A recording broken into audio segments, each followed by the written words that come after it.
The sun was setting over the dusty roads of Arizona, painting the sky in hues of orange and purple. The rumble of Harley engines echoed through the canyon as the Black Reapers, a notorious but oddly noble biker gang, cruised down the highway in tight formation. At the front rode their leader, Jack's Reaper Maddox, a grizzled man with a scar cutting through his brow and a heart few had ever seen beneath his leather armor. Tucked behind their hidden garage, on the outskirts of Dust Vale, was someone who didn't belong in their world, yet had become their heart. Lila, a girl no older than 11, with wide green eyes and hair like the summer wheat fields. She'd appeared one stormy night 2 years ago, soaked and shivering, clutching a stuffed rabbit in one hand and a note in the other.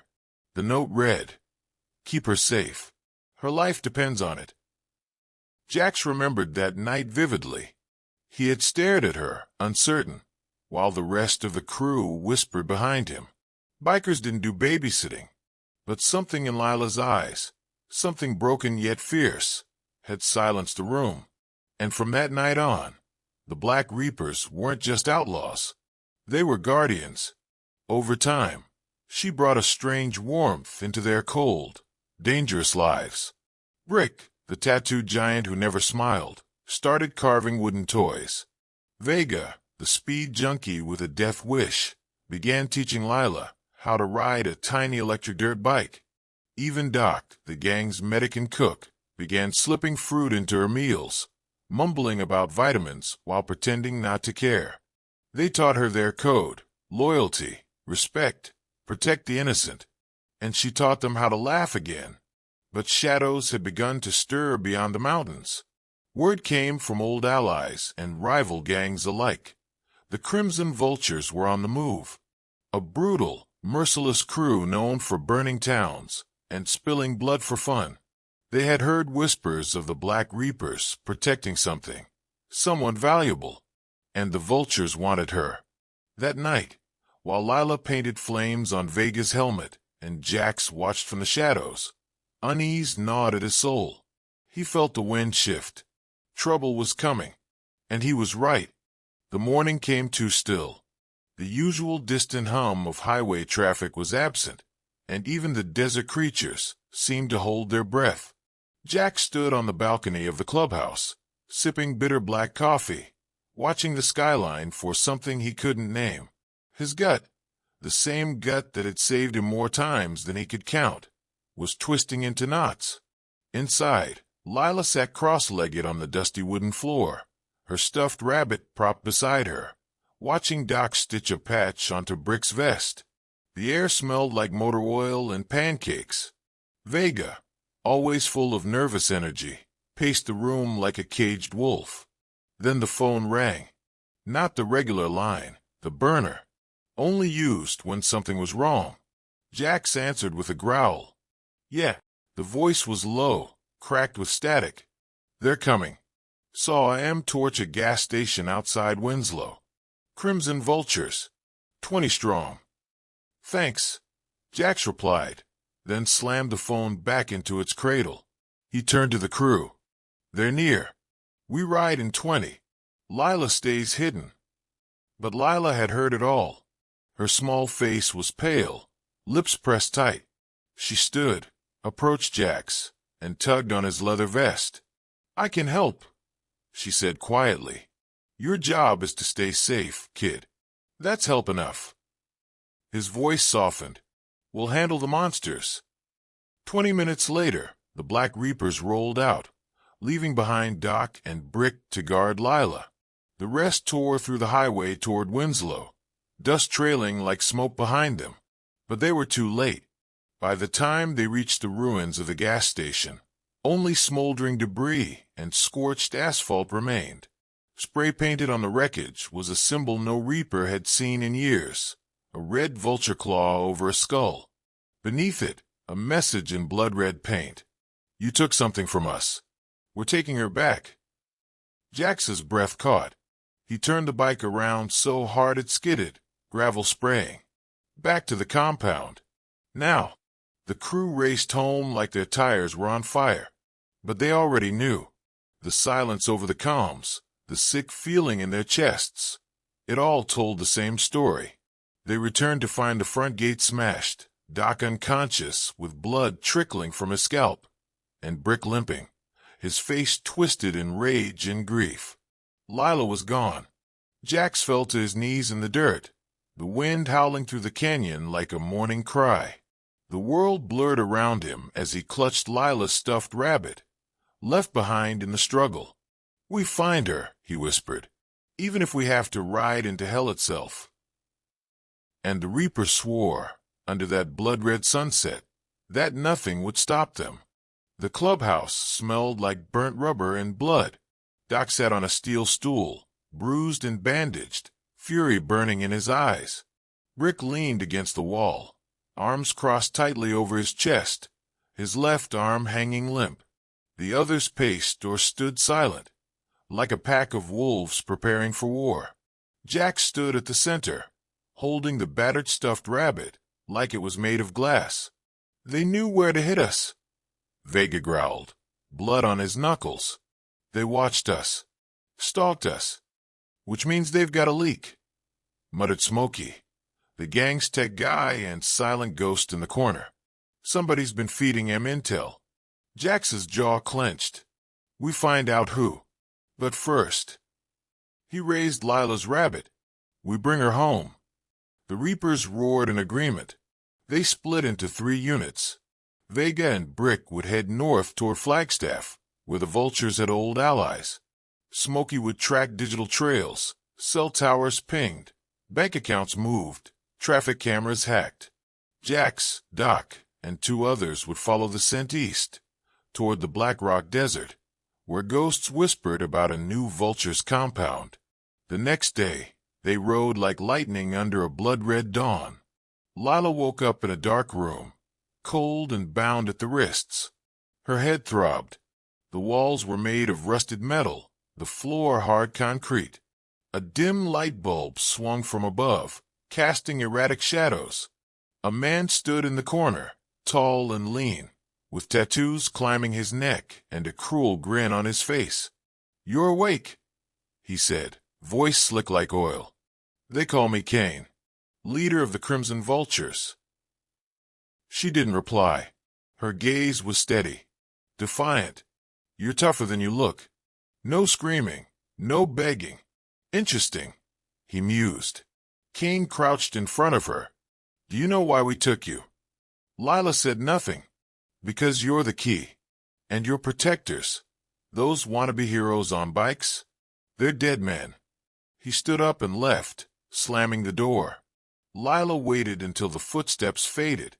Then, slowly, she reached under her sleeve, pulling out a tiny piece of metal Vega had once given her.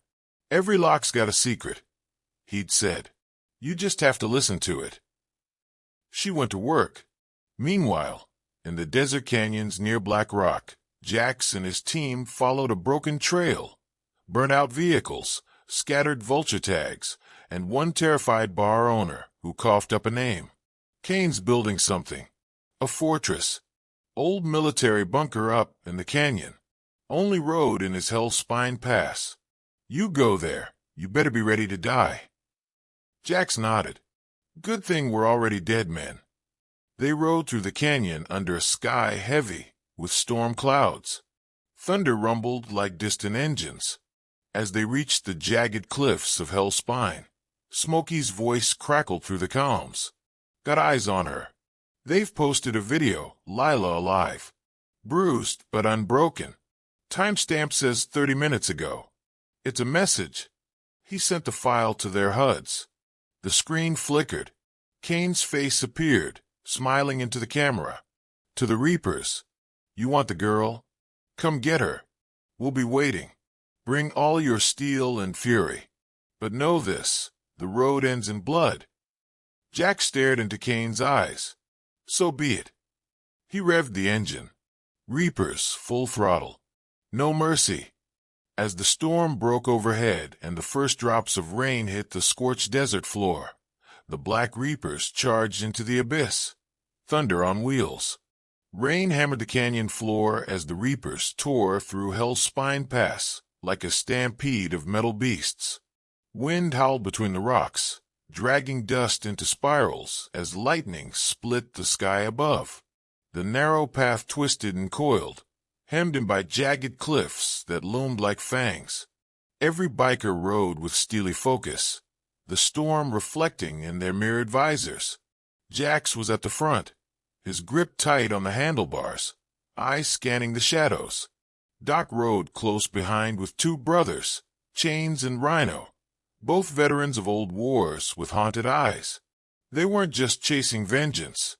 They were riding for family. Smokey's voice crackled in their earpieces. Compounds dead ahead. Old missile silo entrance. Steel doors, concrete walls. Cameras. Turrets. They've fortified it like a bunker. Any way in? Jax barked. Only one. Straight through. Jax let out a breath. Then we kicked the damn door down. Inside the compound, Kane watched them approach from a tower lined with monitors. He grinned, stroking his beard. Showtime. He turned to a figure standing silently in the shadows, a woman clad in black leather, with a crimson vulture tattoo burning down her arm. Ready the troops. No survivors. She nodded once and disappeared into the hallway, boots echoing like gunfire. Below, Lila had freed one wrist. Her fingers were raw and bleeding, but her expression remained resolute. She'd picked half the lock and was working on the rest. Every now and then, she paused and listened to the echoes above, the clatter of boots, the hum of engines, the distant whisper of thunder.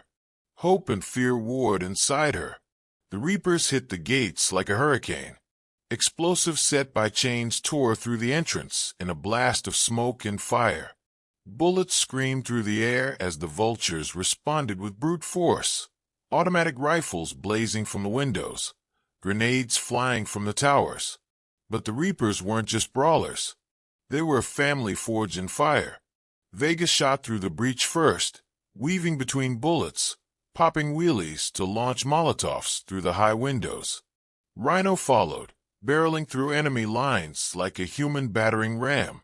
Chains and Doc provided cover fire as Jax dismounted and drew his custom sawn-off shotgun, eyes scanning the chaos. Vultures fell, one after another. Screams echoed through the concrete fortress. Still, the gang fought like rabid dogs, dragging the Reapers into brutal hand-to-hand clashes. Fist shattered bone. Knives found flesh. Inside, Lila finally broke free. She ripped the ropes from her legs and darted to the door, heart pounding. She peeked into the hallway, hearing the distant roar of gunfire. They were here. Her family was here. She moved fast, remembering the compound's layout from what she'd seen while being dragged in. She needed to get higher, get to a signal, find them. But as she turned a corner, she slammed into the leather-clad woman Kane had summoned. The woman grabbed her by the collar and slammed her into the wall. "Where do you think you're going, little bird?" Lila kicked and fought like a wildcat, biting the woman's hand hard enough to draw blood. The woman screamed, but Lila broke free and sprinted down the hallway. Kane saw it all on the monitors. His grin twisted into a snarl. "Send everything after her. I want her alive." Jax reached the heart of the compound, breathing hard, blood trickling from a gash above his eye. He saw the stairwell. Lila had to be up there. He turned to Vega. "Cover the lower floor." "I'm going up." Jax stormed up the steps, 2 at a time. The power flickered. Alarms blared. Smoke curled along the ceiling. Then he heard it. "Jax!" Lila's voice, high and terrified. He kicked open a steel door and found her surrounded, for Vultures closing in. He didn't hesitate. His shotgun roared. The first Vulture fell. Then another. Chaos erupted. Lila ducked behind a crate. Jax threw himself between her and the last 2 enemies, taking a bullet in the shoulder, but dropping them both with point-blank blasts. He turned to her, bleeding, grinning. "Hey, kiddo. Miss me?" She threw her arms around him. tears streaming down her face. "You came. You really came." "Of course I did," he whispered. "We always come." Alarm still wailed. The Reapers were still fighting. But at that moment, in that bloodied stairwell, Jax and Lila had already won the battle that mattered. Gunfire still cracked like fireworks outside. The hallways echoed with screams, clashing steel, and the guttural roars of men who had lived through too much. Smoke drifted in every direction, choking and hot, carrying with it the stench of burning oil and scorched flesh. Jax grunted as he pushed the steel door closed behind him. It wouldn't hold for long, but it would buy them seconds. Seconds to breathe. Seconds to check Lila. "You hurt?" he asked, wiping a smear of blood off her cheek. "Just bruises," she replied, voice shaky but fierce. "You?" He chuckled and winced. "Nothing Doc can't stitch." Sirens wailed above them. Someone had triggered the fail-safe protocol. That meant one thing. Kane was going to burn the place down if he couldn't win. Jack slung his arm around her. "Time to go." They raced down the stairs, gun in hand, Lila holding tight to Jax's vest like a tether. Around them, the chaos worsened. Explosions rippled through the lower halls as fuel lines ignited. Black smoke painted the ceiling. They met up with Vega and Rhino at the lower corridor, bloodied but standing, surrounded by a growing pile of broken enemies. "She's safe?" Vega asked. Jax nodded. "Let's finish this." "We've got one problem," Rhino said, pointing to the far wall. Kane locked the main doors. "We're sealed in." Smokey's voice crackled through their comms. "Backup's en route. I'm working on the override, but Kane's got some next-level security." Lila stepped forward, eyes bright despite the soot on her skin. "I know a way. They took me through a tunnel when they brought me in. Hidden service exit near the storage block." Jax grinned, proud and surprised. "You remember that?" "Every turn," she said. "Let's go." Back in the control room, Kane smashed his fists against the console. The Reapers were still standing. The girl had escaped, and his fortress, his empire, was crumbling. The leather-clad woman limped in, bleeding from her side. "We've lost the lower levels. They're regrouping." Kane stared at her, his fury coiled tight. "Bring me the Reaper. I want Jax. Now." The Reapers pushed through the smoke-filled corridors, following Lila's lead. The girl moved with purpose, memory guiding her where sight failed. Jax covered her from behind, while Rhino and Vega handled the flanks. Bodies littered the hallway, friends and enemies alike.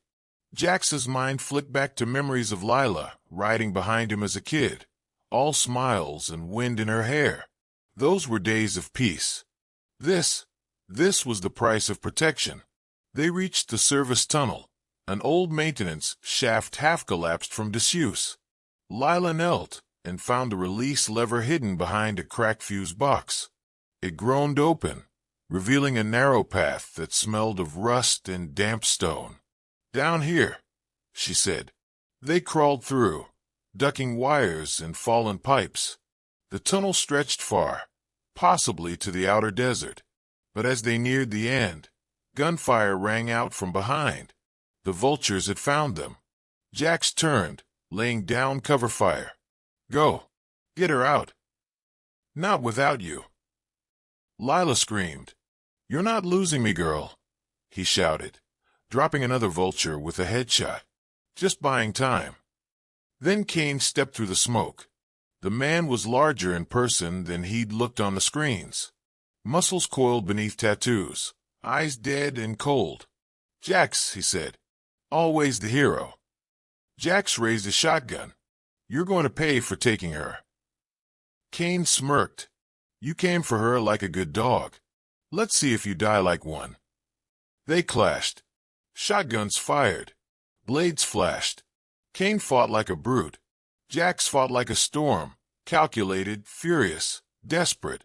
The tunnel echoed with their war, each blow thunderous. Cain landed a punch that slammed Jax into the wall. Blood gushed from his lip. He staggered, raising his weapon again. Then a voice. Lila's. Hey! Cain turned, just for a second. Lila threw something. Vega's old grenade. Cain caught it midair, just as it exploded. The fire lit the tunnel like a sunrise. When the smoke cleared, Cain was gone. Jack slumped down, coughing alive. Lila ran to him, tears in her eyes. You okay? He nodded. Told you I'm hard to kill. They crawled out of the tunnel and into the desert night. Behind them, the compound collapsed in flames, painting the sky orange and black. The rest of the Reapers joined them one by one. Doc stitched wounds under moonlight. Vega handed Lila her rabbit, soot-stained but safe. They stood, bruised and battered, staring at the ruins. Rhino let out a breath. Think that's the end of it? Jack shook his head. With men like Cain, there's always a shadow waiting. But we'll face it. Together. Lila held his hand. You didn't just come for me, she said. You burned the world for me. Jax looked at her, proud. Your family, Lila. And family is everything. In continuation of this story, there will be in the next video. Subscribe and put a bell so you don't forget.